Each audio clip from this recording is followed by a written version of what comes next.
El 6 de junio de 1909, nacía en Riga, Letonia, entonces parte de Rusia, el filósofo político e historiador de las ideas Isaías Berlin. Su obra, vasta y comprometida, es digna interlocutora de nuestra frágil democracia. Estas palabras las escribió Berlin para un amigo, como nota para una conferencia y donde expone sus argumentos.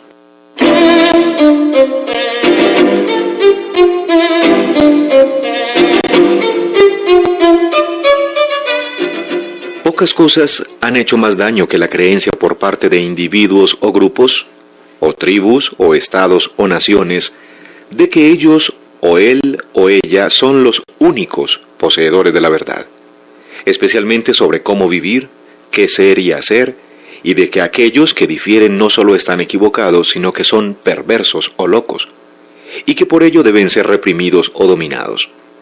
Es una arrogancia terrible y peligrosa creer que uno solo tiene la razón, con un ojo mágico que ve la verdad y que los otros no pueden tener la razón si discrepan.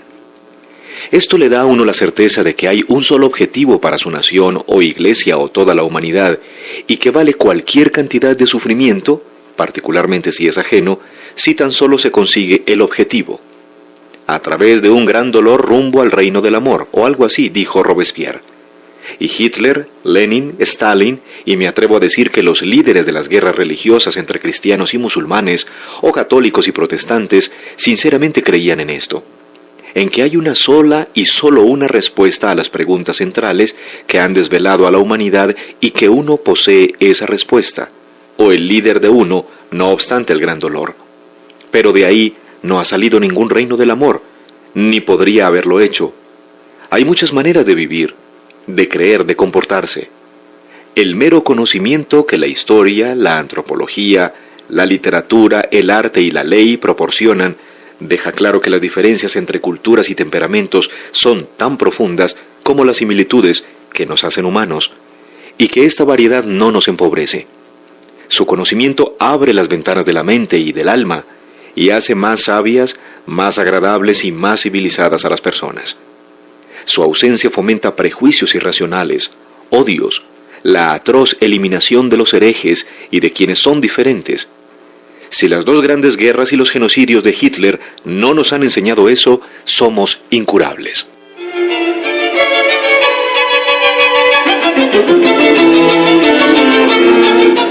El más valioso, o uno de los más valiosos elementos de la tradición británica, es precisamente la relativa libertad frente a obsesiones y fanatismos políticos, raciales y religiosos.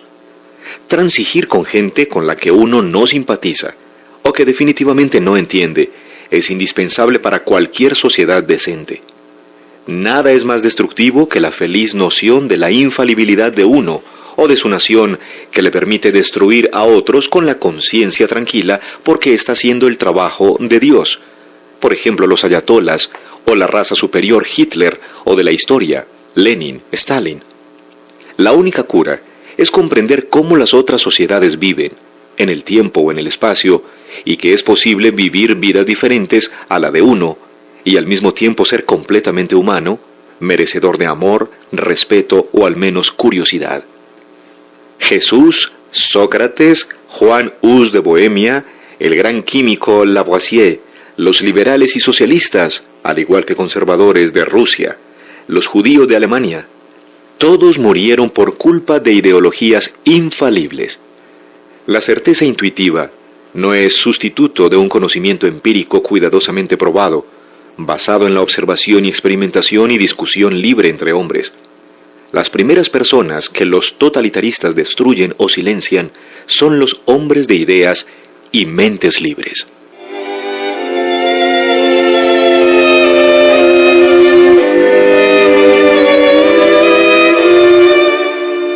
Otra fuente de conflictos evitables son los estereotipos.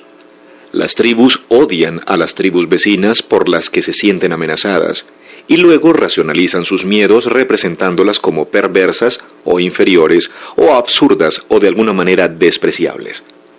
Sin embargo, estos estereotipos a veces cambian con gran velocidad. Pensemos en el siglo XIX, en, digamos, 1840.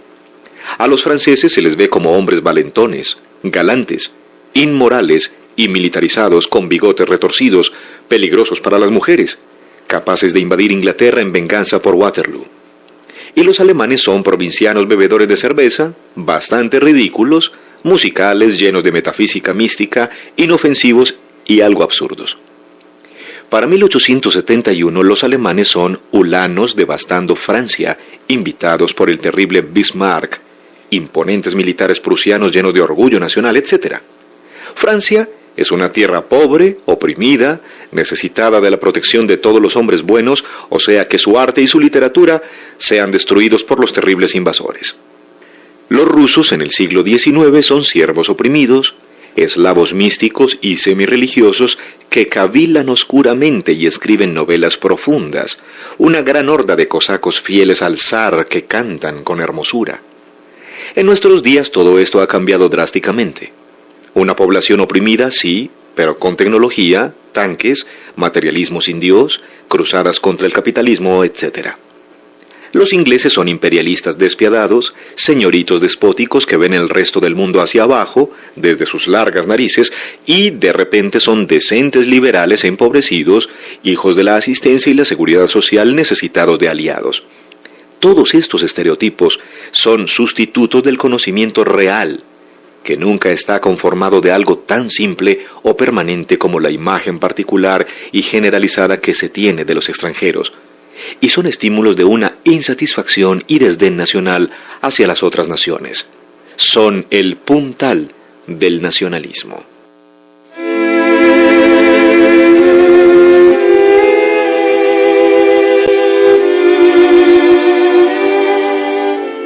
El nacionalismo, que todos en el siglo XIX creían que declinaba, es el poder más fuerte y peligroso de hoy.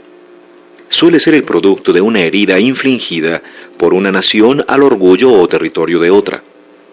Si Luis XIV no hubiera atacado y devastado a los alemanes, humillándolos por años, el rey Sol, cuyo estado decretaba leyes para todos, en política, operaciones militares, arte, filosofía y ciencia, entonces los alemanes tal vez no se hubieran vuelto tan agresivos en, digamos, los inicios del siglo XIX, cuando se transformaron en feroces nacionalistas contra Napoleón. De igual manera, si los rusos no hubieran sido tratados por Occidente como una horda de bárbaros en el siglo XIX, o si los chinos no hubieran sido humillados por las guerras del opio o la explotación general, ninguno habría llegado tan fácilmente a una doctrina que les prometía que heredarían la tierra después de aplastar, con la ayuda de irrefrenables fuerzas históricas, a todos los infieles capitalistas. Si los indios no hubieran sido tratados con condescendencia, etcétera, etcétera, etcétera.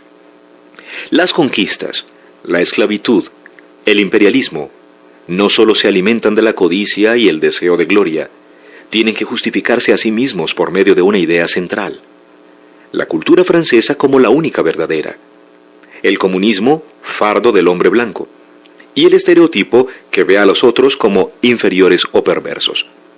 Solo el conocimiento, cuidadosamente adquirido y no por atajos, puede disipar esto.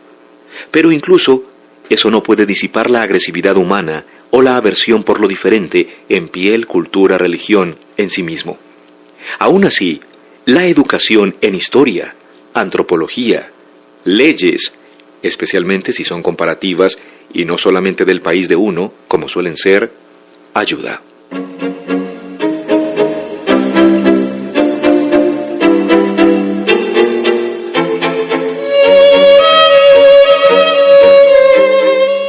Estos apartes de una carta también expresan firmemente las convicciones de Isaías Berlin.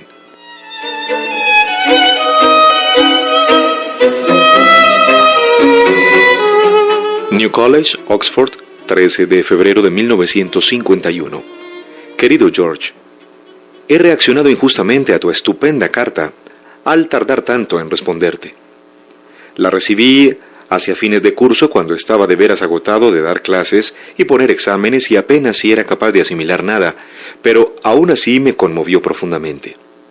Me la llevé a Italia y la leí y releí, y pospuse la hora de escribir una respuesta a su altura, aunque no llegaba ese momento. Permíteme intentar decir de qué me parece que se trata.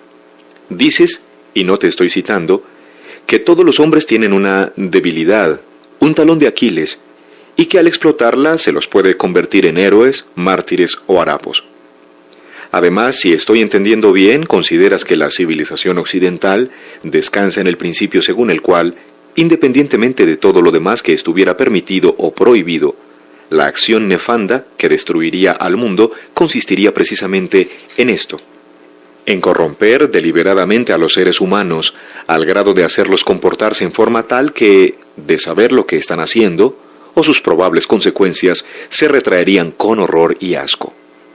La totalidad de la moral kantiana, no sé de los católicos, pero los protestantes, los judíos, los musulmanes y los ateos refinados así lo creen, estriba en esto.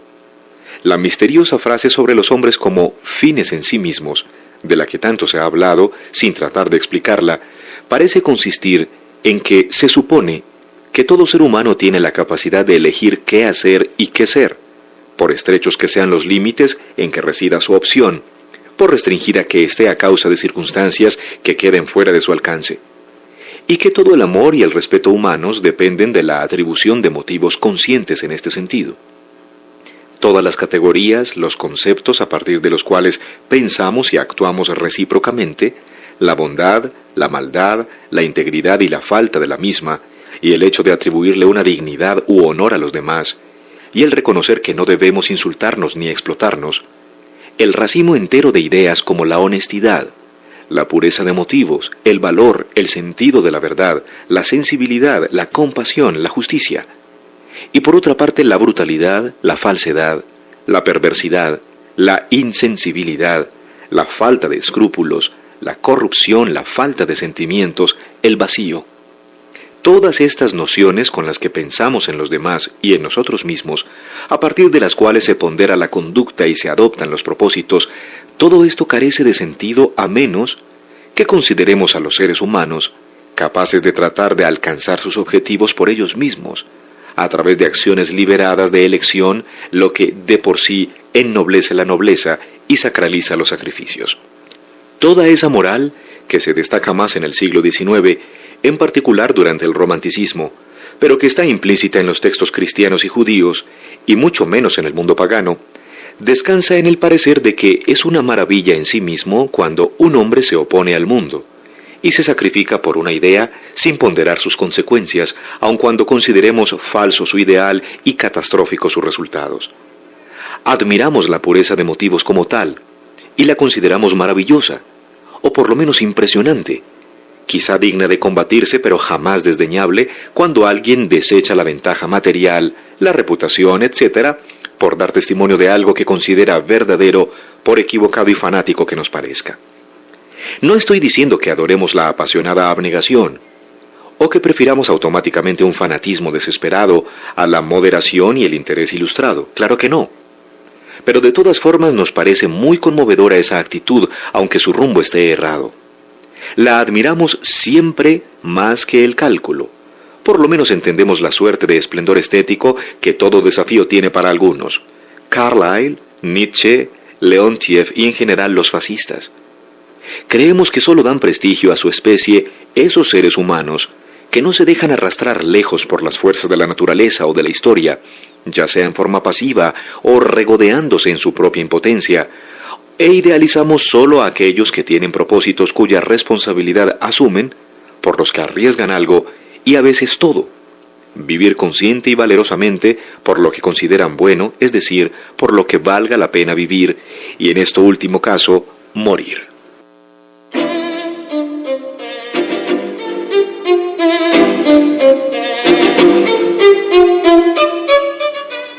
Cuando a lo largo de la historia unos ejércitos han masacrado a otros, puede consternarnos la carnicería y podemos volvernos pacifistas.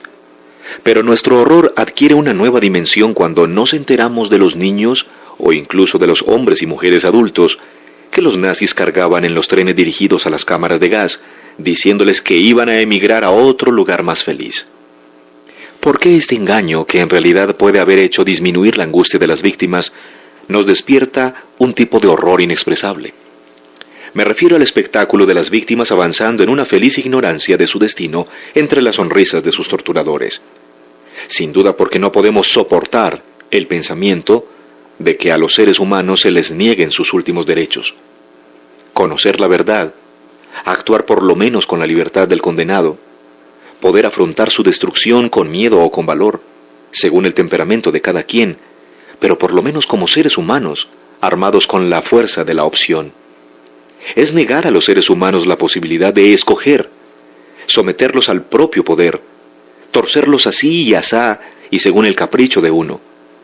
Es la destrucción de su personalidad mediante la creación de condiciones morales desiguales entre el carcelero y la víctima, a través de lo cual aquel sabe lo que está haciendo y por qué, y juega con la víctima, es decir, lo trata como mero objeto, y no como a un sujeto cuyos motivos, puntos de vista, intenciones tienen un peso intrínseco. El destruir la posibilidad misma de que alguien tenga sus propios puntos de vista y nociones que le sean importantes, eso es lo que nos resulta intolerable.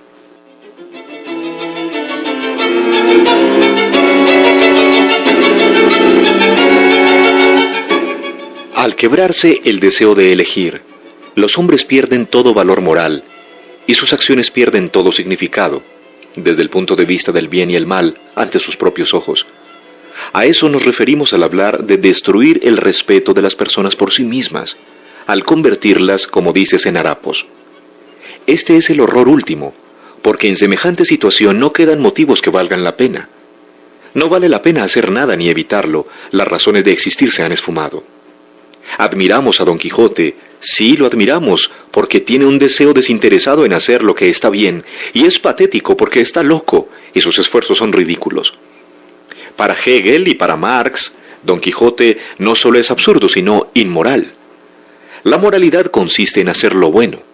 Lo bueno sería lo que satisfaciera la naturaleza del individuo, solo lo que satisfaciera la naturaleza de éste, solo lo que satisfaciera la naturaleza individual, que forma parte de la corriente histórica que transporta a las personas, lo quieran o no. Es decir, eso que el futuro, de cualquier forma, nos reserva. En cierto sentido último, el error demuestra no haber entendido la historia, haber elegido lo que está destinado a la destrucción en vez de lo que está destinado al éxito.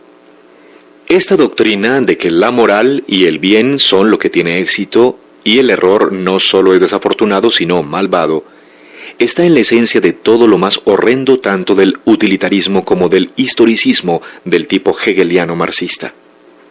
Porque si solo fuera mejor, lo que nos hiciera más felices a la larga, o eso que fuera de acuerdo con algún misterioso plan de la historia, en realidad no habría razón de devolver el billete. Siempre que hubiera una probabilidad razonable de que el nuevo hombre soviético pudiera ser más feliz a un plazo muy largo que sus antecesores, o que la historia estuviera destinada tarde o temprano a producir a alguien como él, quisiéramos o no, protestar en su contra sería solo un romanticismo tonto, subjetivo, idealista, a fin de cuentas, irresponsable.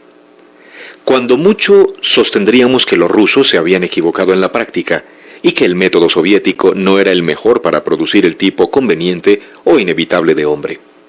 Pero es claro que lo que rechazamos con violencia no son estas cuestiones de práctica, sino la idea misma de que haya circunstancias en las que se tenga derecho de influir sobre el carácter y el alma de los hombres y conformarlos con fines que ellos, si se dieran cuenta de lo que están haciendo, rechazarían.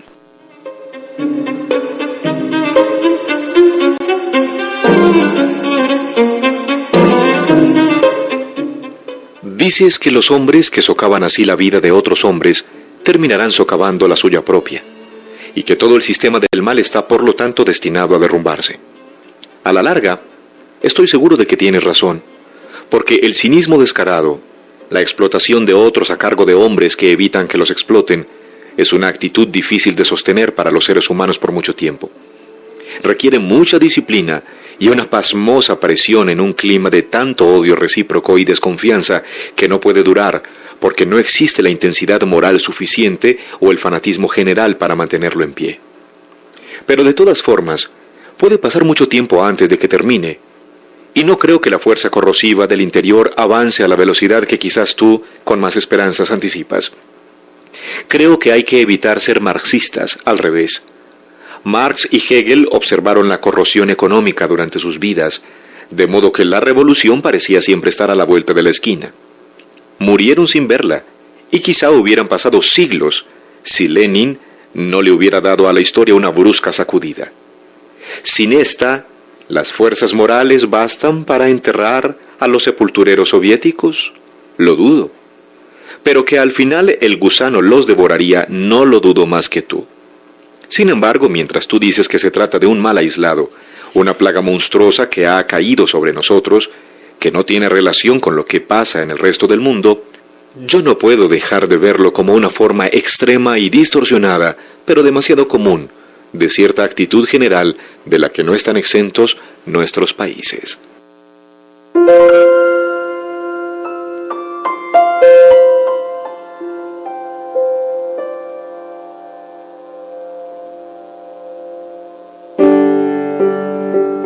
Están escuchando Literatura para Oír. Textos, cuentos, relatos y narraciones hablados. Emisora cultural Radio Bolivariana. Hoy, un hombre justo. Isaías Berlin, Rusia, Gran Bretaña.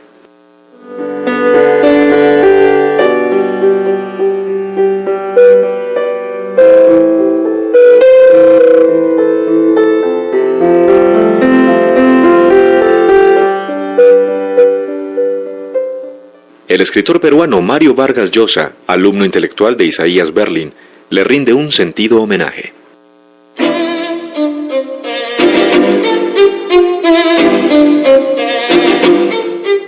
El hombre que sabía demasiado. Si además de genial Isaías Berlin no hubiera despertado en torno tanta simpatía y afecto, es probable que nunca hubiera llegado a ser la figura intelectual universalmente reconocida que era a la hora de su muerte, y el grueso de su obra permanecería desconocido para la inmensa mayoría de sus lectores, con la excepción del puñado de colegas académicos y discípulos que lo frecuentaron en Oxford y en las universidades norteamericanas donde enseñó. Su caso, que yo sepa, es único en lo que concierne al olímpico desinterés que demostró toda su vida porque sus ensayos fueran publicados y leídos.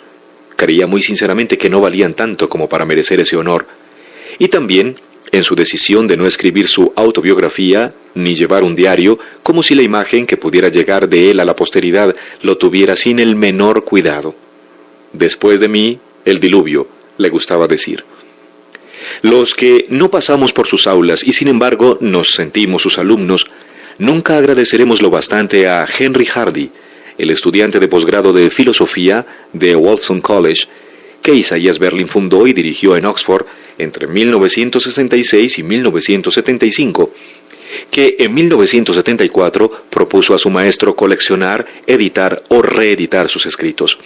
Hardy, quien logró vencer la tenaz reticencia de Isaías Berlin por esa empresa de bibliografía arqueológica de su propia obra, que le parecía injustificada, y a su titánico empeño de rastreador de bibliotecas y riguroso editor, fueron apareciendo entre 1978 y 1999 pensadores rusos, conceptos y categorías: el fuste torcido de la humanidad, contra la corriente, el mago del norte, el sentido de la realidad, el erizo y la zorra, las raíces del romanticismo, es decir, los libros que cimentaron el prestigio de Isaías Berlin dentro y fuera de los recintos universitarios, y comenzaran a aparecer en un futuro próximo los volúmenes de su oceánica correspondencia.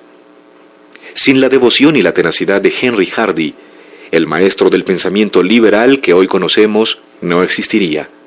Y sin Michael Ignatieff, otro amigo y seguidor pertinaz del profesor Letón, este sería poco menos que un fantasma sin carne y sin huesos, arropado detrás de una desparramada bibliografía. Su vida no transcurrió solamente como parecía sumergida en los rituales y los sosegados claustros de la elegante irrealidad de Oxford, sino que a veces, de un modo directo y otras al sesgo, se mezcló con los grandes acontecimientos del siglo, como la Revolución Rusa, la persecución y exterminio de los judíos en Europa, la creación de Israel, la Guerra Fría y los grandes antagonismos ideológicos entre comunismo y democracia que siguieron a la posguerra mundial. El personaje que emerge del libro de Ignatieff, un libro afectuoso y leal pero independiente que, fiel al principio ético berliniano por antonomasia, el del juego limpio, no vacila en señalar errores y defectos junto a virtudes y excelencias, ese personaje no es menos atractivo y cálido, el ser modesto, cordial, ameno y sociable que hizo de él la leyenda que lo acompañó en vida. Pero es asimismo más complejo y contradictorio, más humano y más profundo, el de un intelectual que, pese a haber alcanzado los máximos honores en Gran Bretaña, su país de adopción, presidente de la Academia, rector de un college en Oxford, recipiente de la Medalla al Mérito, la más alta condecoración británica, ennoblecido por la corona, no dejó nunca, en su fuero íntimo, de sentirse un expatriado y un judío, solidario de una tradición y una comunidad sobre la que gravitaban desde tiempos inmemoriales la discriminación y el riesgo y los prejuicios, condición que contribuyó decisivamente a la inseguridad que fue como su sombra en todos los períodos de su vida y también, sin duda, a modelar su prudencia, su empeño en integrarse al medio social y en pasar desapercibido, fuera de los grandes reflectores del poder y del éxito, y su defensa sistemática de la tolerancia, del pluralismo, de la diversidad política y su odio del fanático de cualquier pelaje. Bajo el inagotable conversador que, por lo visto, hechizaba a los comensales en las cenas y fiestas con la riqueza de sus anécdotas, la fluidez de su expresión y el poderío de su memoria, se escondía un personaje desgarrado por aquellos conflictos morales que él describió antes y mejor que nadie, los que oponen a la libertad y la igualdad, a la justicia y el orden, al judío ateo y al practicante de su religión, y al liberal temeroso de que una libertad irrestricta en la que el lobo podría comerse a los corderos.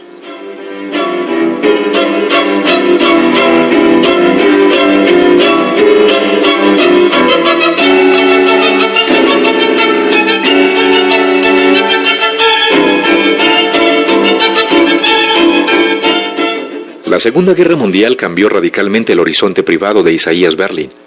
Fue enviado a Estados Unidos por el gobierno británico para que, desde Nueva York y Washington, asesorara a la Cancillería y a la Embajada ante la Casa Blanca sobre la actualidad política. Entre 1941 y 1945, Sir Isaías desarrolló una extraordinaria labor al servicio de su patria de adopción, y no solo por sus análisis sobre la situación internacional y las delicadas relaciones diplomáticas entre los aliados, acaso los más leídos en la historia del Foreign Office. El propio Churchill quedó tan impresionado por ellos que en 1944 quiso averiguar quién los escribía. Anthony Eden le respondió: el señor Berlin, un judío báltico, de profesión filósofo. También estableciendo una red de amistades en los más elevados círculos sociales, académicos y políticos de Estados Unidos, gracias a su encanto personal y a su talento mundano. Conversador pirotécnico, hacía las delicias de las cenas y reuniones diplomáticas, y además de distraerlos e hipnotizarlos con su buen humor, sus anécdotas y su sabiduría, daba a sus interlocutores la estimulante sensación de, por alternar con él, gratificarse con un baño de alta cultura. Yo vi a Isaías Berlin 2 veces en mi vida, dice Mario Vargas Llosa. La primera en los años 80 en una cena en casa del historiador Hugh Thomas, donde la invitada estrella era la primera ministra Margaret Thatcher. Sentaron a Sir Isaías a su lado y durante toda la noche al único de los intelectuales presentes a quien aquella hizo verdaderos esfuerzos por mostrar respeto y afecto fue Berlin. Este parecía abrumado y feliz. Al final de la reunión, cuando la señora Thatcher partió, después de pasar por un par de horas el sutil examen al que los comensales la sometieron, Isaías Berlin sentenció: nada de qué avergonzarse. La segunda fue en Sevilla, en 1992, en un congreso con motivo del 5º centenario del descubrimiento de América. La gente lo rodeaba con cumplidos que él recibía sonrojado pero agradecido. Yo había escrito una serie de artículos sobre él, que sirvieron luego de prólogo a la edición española de El erizo y la zorra, en los que cometí la barbaridad de decir que había nacido en Lituania en vez de Letonia. Bueno, no es tan grave. Me ayudó él con bonomía, porque cuando yo nací, todo eso era Rusia. Gracias, maestro.